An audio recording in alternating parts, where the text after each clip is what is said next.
Juan 12, Jesús habla de que ha llegado el momento de su muerte y entonces dice, grita, el que cree en mí no cree en mí, sino en aquel que me ha enviado. Y el que me ve a mí, ve a aquel que me ha enviado, ¿no? Se muestra como imagen perfecta de Dios, del Padre, aún siendo Dios, ¿no? Y dice también, no he venido para juzgar el mundo, ¿no? Sino para salvar al mundo. Muy interesante. Vamos a continuar leyendo Juan 12.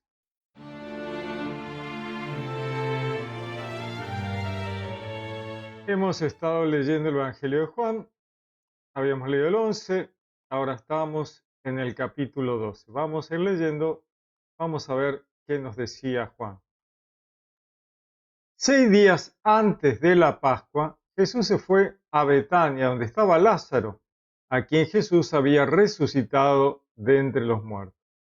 Le dieron allí una cena. Marta servía y Lázaro era uno de los que estaban con él a la mesa. Entonces María, tomando una libra de perfume de nardo puro muy caro, ungió los pies de Jesús y los secó con sus cabellos.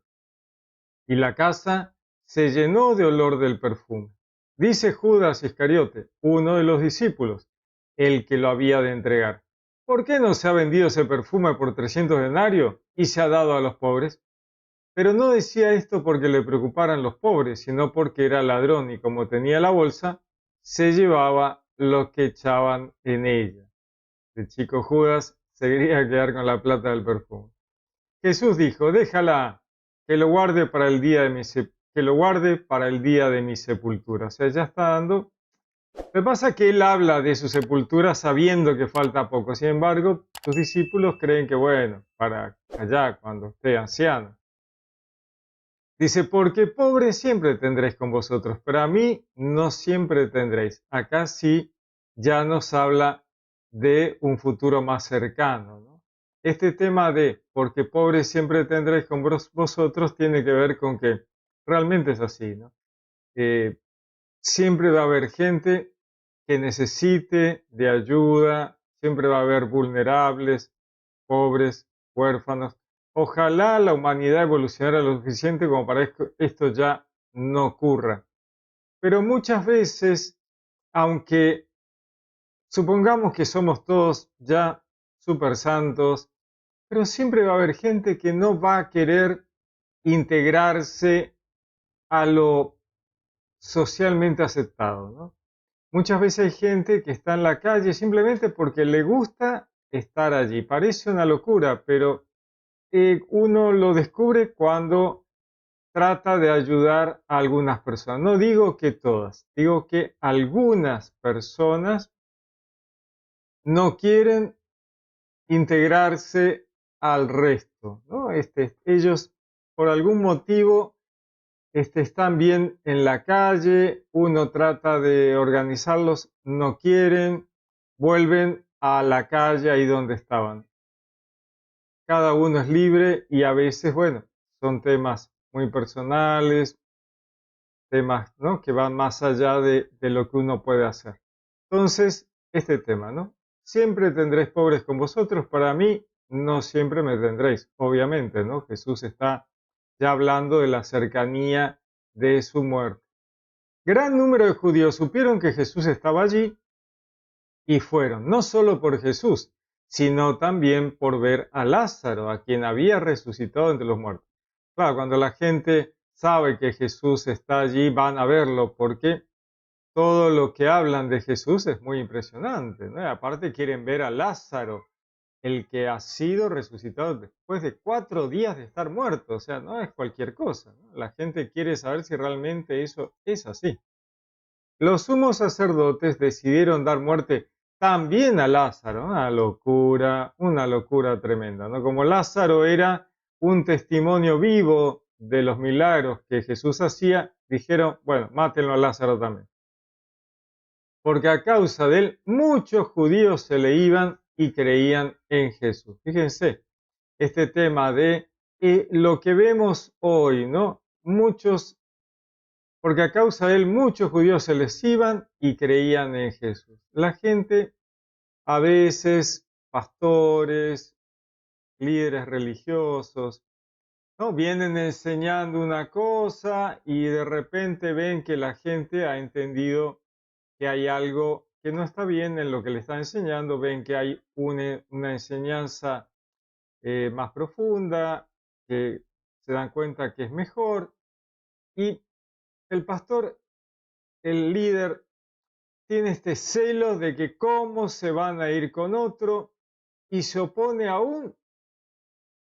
Tal vez es mejor para la gente, pero sin embargo hay un egoísmo ahí que hay que controlar mucho, ¿no?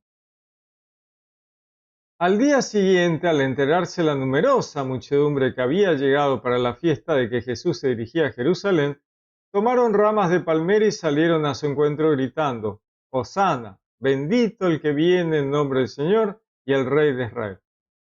Este Hosana que es salve, salvador, ¿no?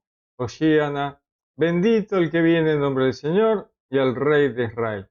La gente ya identifica claramente a Jesús con aquel Mesías esperado, el que iba a ser Rey de Israel, el que iba a devolver al pueblo hebreo a su lugar, los iba a liberar.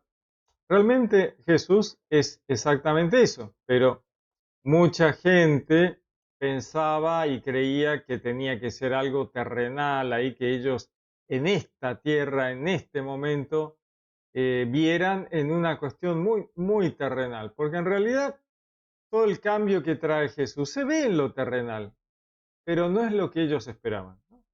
Ellos querían que Jesús fuera al frente de los ejércitos hebreos para derrocar a los romanos y los echara y transformara en otro Salomón, poderoso, rico, lleno de esposas. Bueno, eso nunca ocurrió porque Jesús no iba por ahí, porque Jesús es el cierre perfecto de lo prefigurado en el Antiguo Testamento. El Antiguo Testamento es prefigura de lo que vendría con Jesús. Jesús abre una nueva realidad que se produce a partir de él en adelante. De hecho, el tiempo se divide, ¿no? En antes de Cristo y después de Cristo. Así que después de él las cosas cambiaron. No en eso, ¿no? De los romanos, sacame los romanos de acá, no, pero sí en un cambio enorme en cuanto a que la comunión con Dios, la unión con Dios, la religión, el religar del hombre con Dios, se incluyó a toda la humanidad, ¿no? Ya no era para un grupo chiquito, una élite, no, era para todos. Y la, el perdón de los pecados, aquel pago en el rescate de la humanidad, fue un pago y un rescate para todos, estés donde estés. No, hay gente que pudo haberse ni enterado de Jesús viviendo en el otro extremo del planeta, sin embargo el rescate de Jesús lo afectó a él también. A él también se le rescató, todos, en todas partes. Es como una onda expansiva que cubrió el planeta, en todos lugares. No hay alguien que haya dicho, no, a mí no me llegó. No, sí te llegó. No te enteraste, pero te llegó. Y en tu vida se va a ir viendo de una forma o de otra. El rescate de Jesús para todos, en todos lugares y en todo tiempo, a partir de ahí, para adelante. Para adelante y hasta para atrás, porque en realidad Jesús baja a rescatar, baja, no bajó a ningún lado, es simplemente ir al reino de los muertos, ¿no? Lo que era el Hades, fue donde estaban las almas esperando para rescatarlas ahí también y darle ya la entrada al reino de los cielos, la vida eterna, ¿no? Previo purgatorio, juicio, ¿no? Pero todos. Por eso Jesús dice, Sodoma y Gomorra se levantarán para... ¿Y cómo? Sodoma y Gomorra no habían muerto. Y sin embargo, Jesús dice, no, ellos van a estar ahí. La reina del sur, no estaba, no, va a estar ahí. Todos van a estar ahí. Entonces, hay un cambio enorme de paradigmas, que realmente ocurre, aunque no logra verse como ellos hubieran querido ver, un Salomón, ¿no?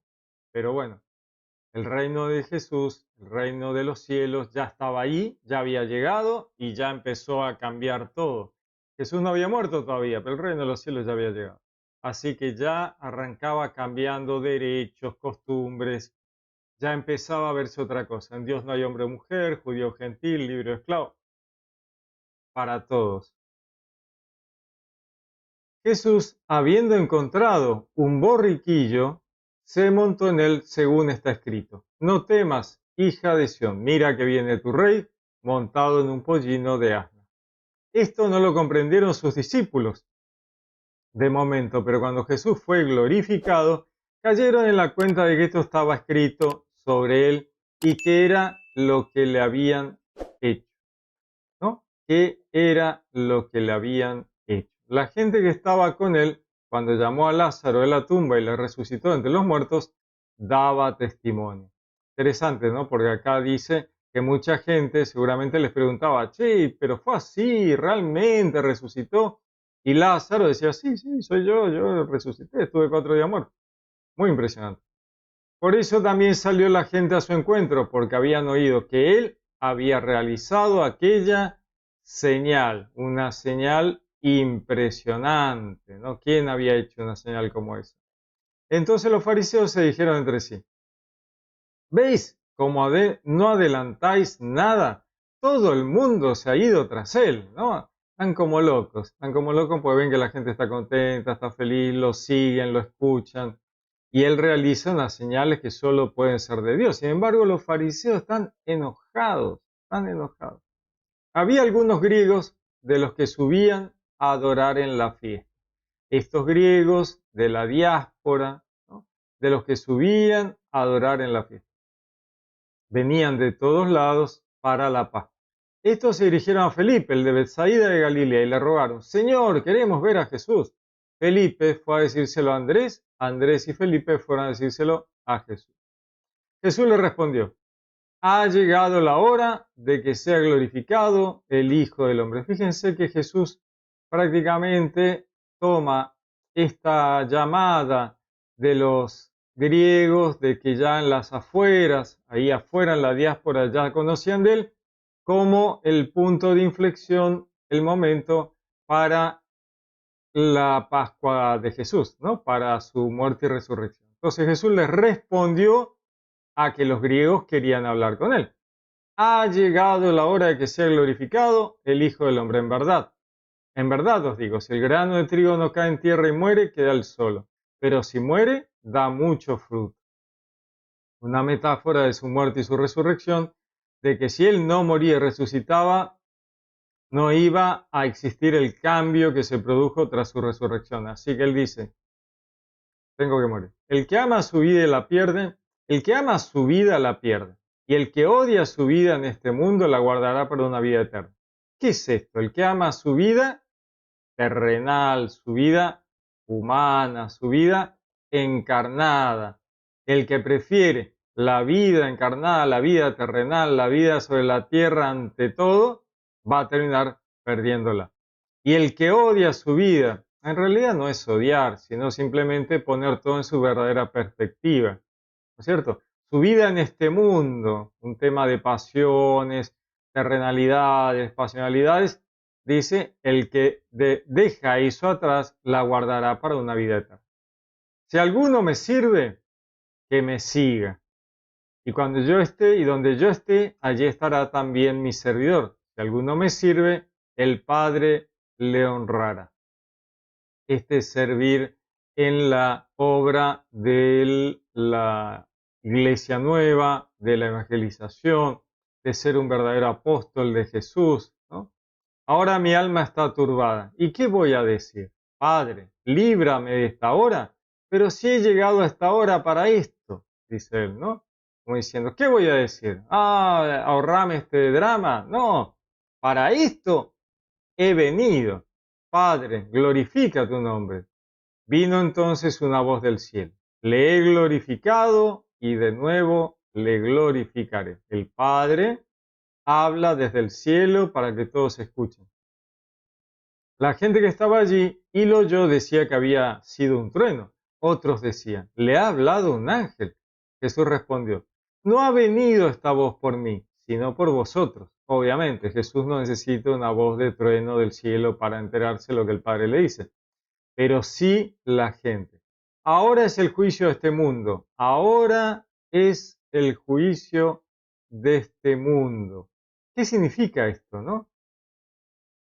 ¿De qué mundo? De la mundanidad, de las pasiones, del mundo gobernado por el Satán. Ahora el príncipe de este mundo será echado afuera.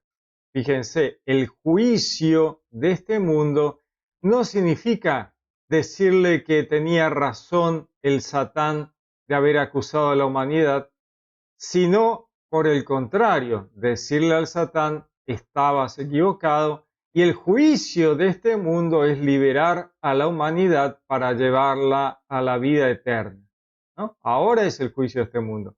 Ahora el príncipe de este mundo será echado afuera. Ahí se ha juzgado a quién, al Satán y sus legiones, y se le ha condenado, liberando a la humanidad. Y yo, cuando sea levantado de la tierra, atraeré a todos hacia mí. Yo, cuando sea levantado de la tierra, atraeré a todos hacia mí. Primero, elevado en la cruz. Luego, elevado al cielo. Va a llevar a la humanidad con él al cielo, al reino de los cielos, a la vida eterna. La humanidad va a estar con él en su humanidad. Va a ser llevada toda la humanidad con él. Todos serán atraídos, toda la humanidad, no importa dónde estén, hacia Él, hacia el cielo, hacia la cruz. Decía esto para significar de qué muerte iba a morir. Obviamente, crucificado, elevado. Y ahí se genera un espejo inverso con la serpiente en el desierto, ¿no? Cuando las serpientes picaban a los hebreos en el desierto porque estaban escuchando el mal asesoramiento de Satán, Dios le dice a Moisés, pone una serpiente en un poste para que cuando la gente mire a la serpiente recuerde al Edén, se den cuenta quién es el que les está seduciendo e inmediatamente se van a curar. Jesús es un espejo inverso. Por este de la serpiente todos están cayendo y por este de la cruz todos han sido elevados al cielo y a la vida eterna. Al mirar, levantar los ojos y ver a Cristo, recordamos el rescate de la humanidad, ¿no? Es un espejo inverso. Por eso en el Evangelio, cuando se recuerdan lo que Jesús dice al último momento, en algunos de los Evangelios dice, ¿por qué me has abandonado? Y entonces algunas personas dicen, bueno, ven que Jesús no es Dios, que por eso le está reclamando a Dios que lo abandonó. Pero en realidad no, lo que está diciendo Jesús es lo que toda la humanidad cree que está pasando. Que Dios la ha abandonado porque su Salvador está muriendo en la cruz. El pueblo hebreo está pensando que su Salvador está muriendo en la cruz y cree que Dios lo ha abandonado. ¿Jesús cree que Dios lo ha abandonado? No, porque Jesús es Dios. La tiene clarísima. No. Pasa por otro lado, pasa por aquí. Por este tema de que atraerá a todos hacia Él. La gente le respondió, nosotros sabemos por la ley que el Cristo permanece para siempre. ¿Cómo dices tú que es preciso que el Hijo del Hombre sea levantado? ¿Quién es ese Hijo del Hombre? Bueno, ven que dice, nosotros sabemos por la ley que el Cristo permanece para siempre. Obviamente, Jesús permanece para siempre con la iglesia, con la humanidad. ¿Cómo dices tú que es preciso que el Hijo del Hombre sea levantado? Esto que les decía recién. Jesús les dijo, todavía por un poco tiempo está la luz entre vosotros. Caminad mientras tenéis la luz, para que no os sorprendan las tinieblas. El que camina en tinieblas no sabe dónde va. Mientras tenéis la luz, que es Él mismo, creed en la luz, para que seáis hijos de luz. Dicho esto, se marchó Jesús y se ocultó de ellos. Sed hijos de la luz, ¿no? Aquellos que quieren que la luz sea su Padre. Aunque había realizado tan grandes señales delante de ellos, no creían en Él, ¿no? Había gente que no creía. Muchos sí se habían convertido, Eso no significa que nadie creyera en él, ¿no? A veces estos discursos son extremos, ¿no? Aunque había realizado tan grandes señales delante de ellos, de aquellos que se quejaban, protestaban y no creían en él. Para que se cumpliera el oráculo pronunciado por el profeta Isaías. Señor, ¿quién dio crédito a nuestras palabras? Y el brazo del Señor, ¿a quién se le reveló? No podían creer porque también había dicho Isaías. He cegado sus ojos, he endurecido su corazón, para que no vean con los ojos, ni comprendan con su corazón, ni se conviertan, ni yo los sano. Isaías dijo esto porque vio su gloria y habló de él. ¿Cómo Isaías va a ver su gloria y hablar de él si Isaías murió hace muchísimo tiempo? Bueno, porque Isaías en visión y cuando ha estado en el cielo ha visto la gloria de Jesús y ha hablado de él, de la misma manera que Abraham lo había hecho. ¿Por qué? Porque Jesús es parte de la divinidad, Jesús es parte de Dios. Entonces dice, he cegado sus ojos, esto le decía a Isaías, ¿no? Dios le decía a Isaías. ¿Por qué? Porque había algunas personas que debían mantenerse ciegas y sordas para terminar de completar la tarea trascendental del pueblo hebreo. ¿No? Acá hay una doble situación como la del Edén, ¿no? Dios le deja el árbol prohibido en el Edén y les dice, no coman, pero en realidad es necesario que coman para que el Satán pueda ser identificado. Entonces, Dios dice, yo le dije que no comieran, ellos han querido comer y gracias a eso que vos los obligaste, ahora te vieron, bueno, embromate, don Satán, ahora te vieron y bueno, y ahora te pueden pisar la cabeza. Pero no porque yo les haya dicho, porque vos te mostraste tratando de hacerles caer a ellos. Bueno, es simplemente consecuencia de tus actos. Aquí hay una situación similar con este tema, ¿no? He endurecido su corazón, así como en Egipto Dios endurecía el corazón del faraón cada vez que él quería liberar al pueblo hebreo, Dios volvía a endurecerle el corazón al faraón para que se cumpliera todo lo que se tenía que cumplir, se realizara lo que se tenía que realizar. Bueno, aquí ocurre la misma.